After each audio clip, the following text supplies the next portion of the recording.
Assalamualaikum warahmatullahi wabarakatuh. Ketemu lagi dengan saya Widya Novitasari. Pastinya kalau ketemu saya kita pasti akan belajar tentang matematika.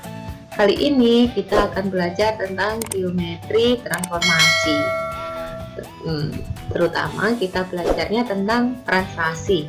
Nah, sebelum kita belajar, ada baiknya kalau kalian klik like, komen, dan subscribe. Jangan lupa bunyikan loncengnya juga, sehingga kalian tidak akan ketinggalan apabila ada materi baru yang saya bahas. Ya, oke.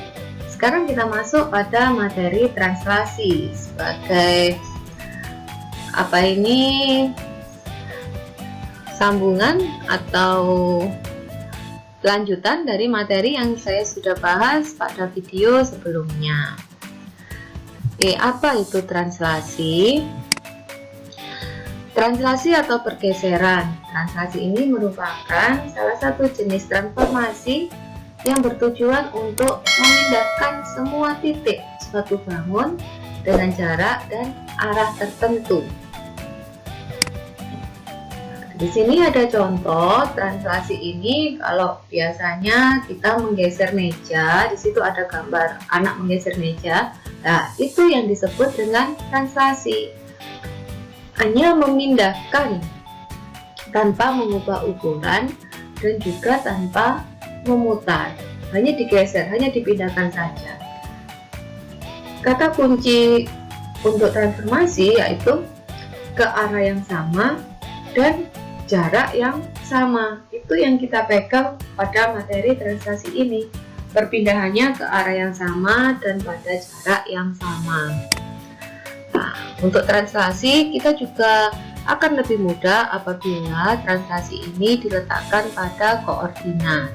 Ya, kita lebih mudah menggambarnya. Kita juga nanti akan mudah apabila ada rumusnya. Nah, ini awalnya juga translasi diletakkan pada koordinat. Ini ada contoh sebagai gambaran kita, ya. Di sini ada segitiga ABC yang ditranslasikan ke kanan sebesar 5 satuan dan ke atas sebesar 2 satuan, sehingga translasi bisa dituliskan jadi P 5,2. Di sini ada kata-kata ke kanan dan ke atas. Nanti pada koordinat, apabila ada translasi 5 satuan ke kanan, itu berarti pada sumbu X dia positif, ya. Dan ke atas berarti sumbu Y-nya positif. Apabila ada yang digeser ke kiri, berarti nanti untuk menuliskan translasinya dia berupa negatif. Di X-nya negatif, ya. Kalau ke bawah berarti nanti pada Y untuk penulisan notasi translasinya dia negatif. Jadi kalau ke kanan itu positif, ke atas positif, ke kiri itu negatif, ke bawah negatif. Sekarang kita belajar dari contoh ini. Segitiga ABC ditranslasikan 5 satuan ke atas. 5 satuan ke kanan, maaf ya, ke kanan. Berarti kita geser dia 5 satuan ke kanan. Ini ya, titik A di sini. Ini titik A. Kemudian saya geser 5 satuan ke kanan. 5 langkah berarti 1, 2, 3, 4, 5. Kemudian digeser ke atas 2 satuan. Kita bergerak ke atas 1, 2. Ketemulah bayangan titik A. Karena translasi itu adalah menggeser semua titik, ini juga berlaku untuk titik B dan titik C. Titik B kita geser 5 satuan ke kanan. 1, 2, 3, 4, 5. Kemudian ke atas 2. 1, 2. Ini bayangan titik B. Titik C juga harus sama, kita harus besar dan arahnya sama menggesernya, ya. C berarti juga 5 satuan ke kanan. 1, 2, 3, 4, 5. Kemudian ke atas 2. 1, 2. ketemulah bayangan titik C. Kalau kita hubungkan, maka bayangan segitiga ABC yaitu ini sudah bisa digambarkan, yaitu A aksen, B aksen, C aksen, merupakan bayangan dari segitiga ABC.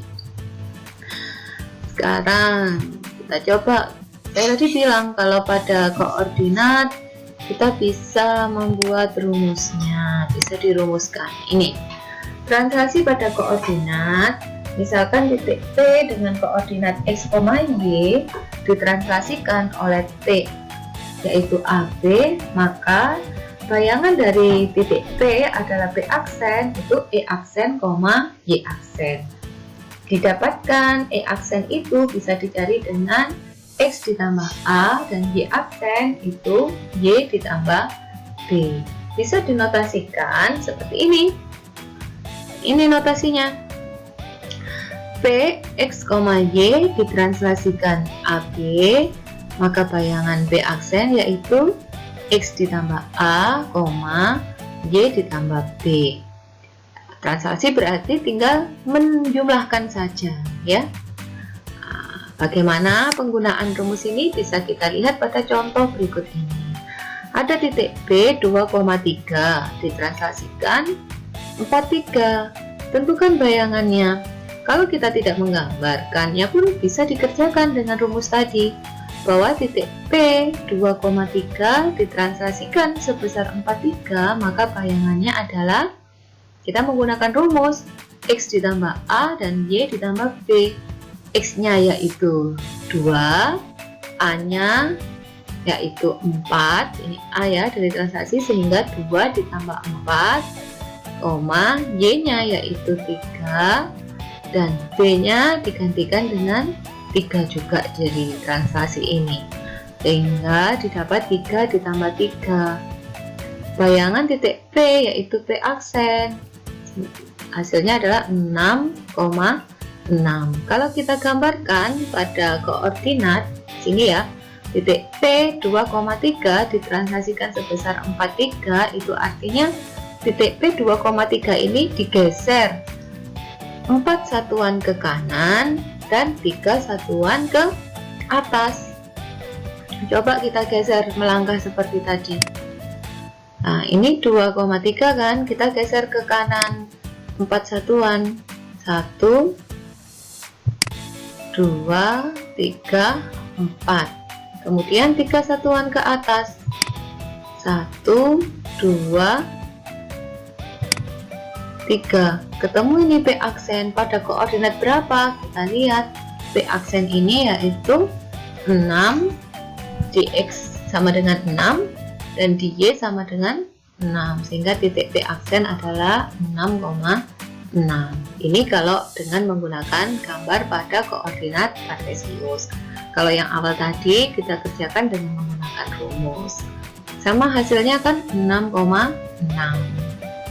Nah, sekarang bagaimana kalau soalnya dibalik, ada titik kemudian ada bayangan, kita tapi tidak punya translasi. Bagaimana mencari translasinya? Nah, kita simak pada contoh kedua. Ini contoh kedua.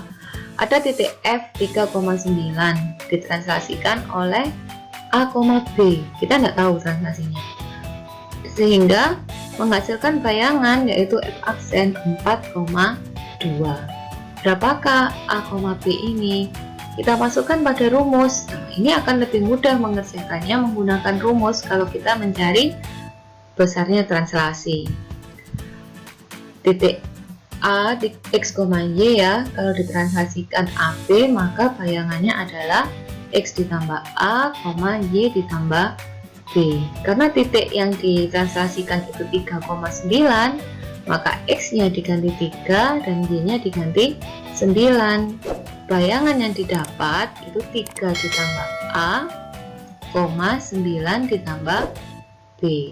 Tadi bayangan sudah diketahui, ini bayangan diketahui 4,2. Nah, sehingga 3 ditambah A itu sama dengan 4, 9 ditambah B itu sama dengan 2. Kita kerjakan dengan aljabar ya ini. 3 ditambah A sama dengan 4, maka A sama dengan 4 dikurangi 3. Itu A sama dengan 1. Untuk yang B, menggunakan persamaan yang tadi, 9 ditambah B sama dengan 2. Ini dari sini tadi ya, dari bayangan tadi. 9 ditambah B sama dengan 2, maka B sama dengan 2 dikurangi 9. B-nya ketemu negatif 7. Nah, jadi translasi A, B tadi adalah translasi 1, negatif 7. Mudah bukan materi translasi ini? Untuk belajar lebih banyak lagi bisa dicoba soal-soal yang ada pada buku kalian. Jangan lupa untuk selalu terus berlatih soal matematika.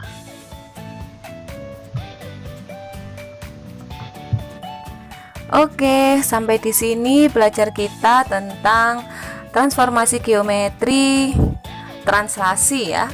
Sampai jumpa pada pembahasan transformasi geometri yang lain.